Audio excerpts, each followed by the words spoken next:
Hello and welcome to Lavnish sir की class.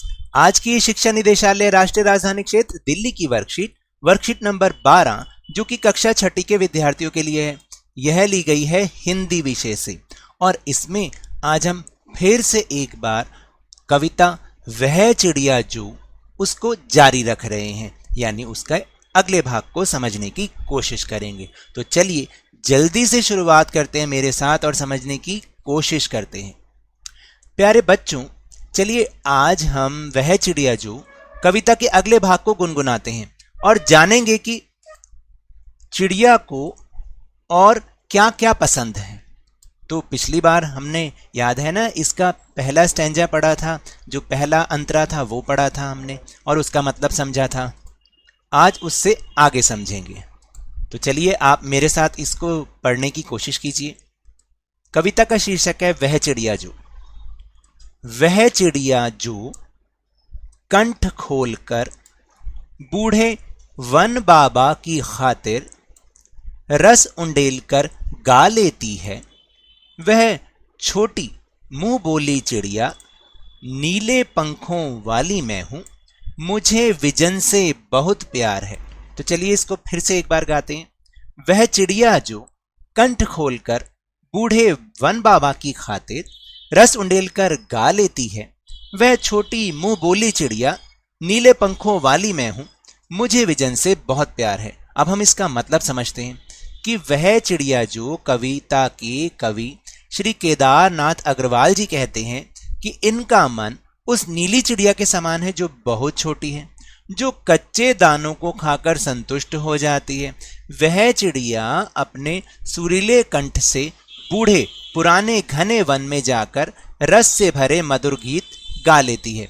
वह छोटी प्यारी और नीले पंखों वाली चिड़िया एकांत में भी वह उमंग से भरी रहती है और उसे जंगल से बहुत लगाव है। यहाँ एक शब्द आया विजन, विजन का मतलब है जंगल। अब आपको समझ में आया कि वो चिड़िया जो है उसकी तुलना की है कवि ने अपने साथ, कि उनका मन जो है वो नीली चिड़िया के समान है जो बहुत छोटी है, कच्चे दानों को खाकर भी संतुष्ट हो जाती है, उसे और कुछ नहीं चाहिए। फिर अपने सुरीले कंठ से जो वन है, उसका घर है, पुराना बूढ़ा वन है, वहां जाकर वो रस से भरे मधुर गीत गाती है। और जो छोटी प्यारी नीले पंखों वाली चिड़िया है ना, एकांत में यानी बिल्कुल जब शांत होता है वहां उमंग से भरी रहती है, वहां पर भी उमंग से भरी रहती है और उसे इस जंगल से बहुत लगाव है।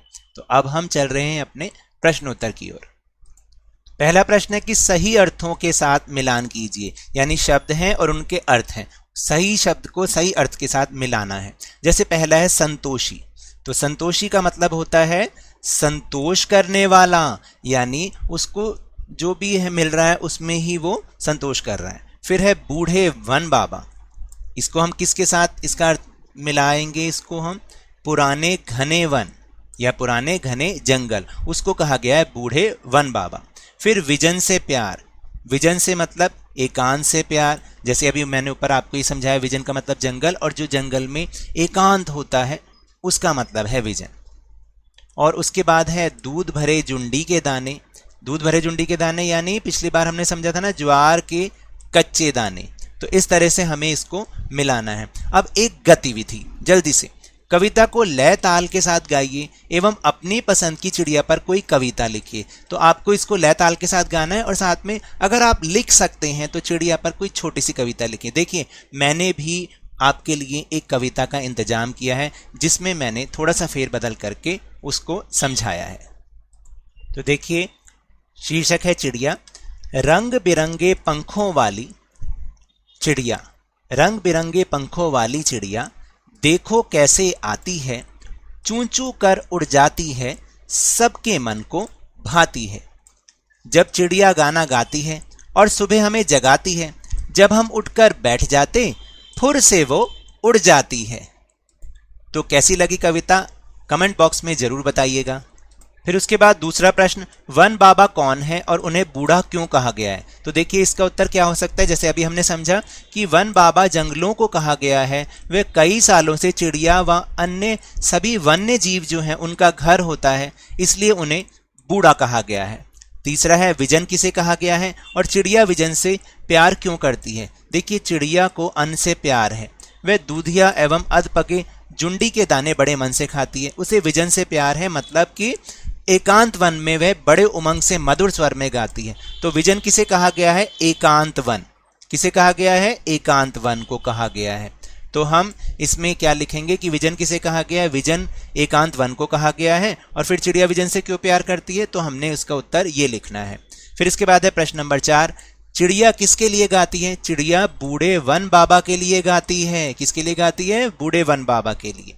और उसके बाद प्रश्न नंबर 5, नीचे कुछ पक्षियों के नाम दिए गए हैं, उनमें यदि कोई पक्षी एक से अधिक रंग का है तो लिखो कि उसके हिस्से का रंग कैसा है। जैसे कि तोते की चोंच लाल होती है और शरीर हरा होता है। तो यहाँ पर कई पक्षी हैं, जैसे मैना, कौवा, कबूतर, बत्तख, तोता, गोरैया और मोर।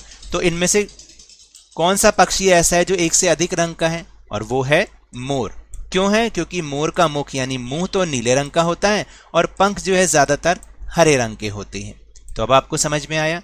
तो ये तो थी आज की वर्कशीट। अगर मेरे इस तरह समझाने से अब आपको समझ में आने लगा है तो इस चैनल को और वीडियो को लाइक दीजिए। कम से कम 1000 लाइक तो बनते हैं। शेयर कीजिए और सब्सक्राइब कीजिए और जल्दी से जल्दी अपने इस चैनल के सब्सक्राइबर को 50 के यानी 50,000 तक पहुंचा दीजिए। लेकिन याद रखिएगा, घर से बाहर निकलते समय मुंह पर मास्क अवश्य लगाएं। नियमित रूप से अपने हाथों को साबुन और पानी से धोते रहिए। और जब भी आपकी बारी आए कोरोना का टीकाकरण जरूर कराएं, क्योंकि कोरोना को हराना है और जिंदगी को एक बार फिर से सुहाना बनाना है। और उसके बाद स्कूल भी तो जाना है। इसी उम्मीद के साथ बहुत बहुत धन्यवाद।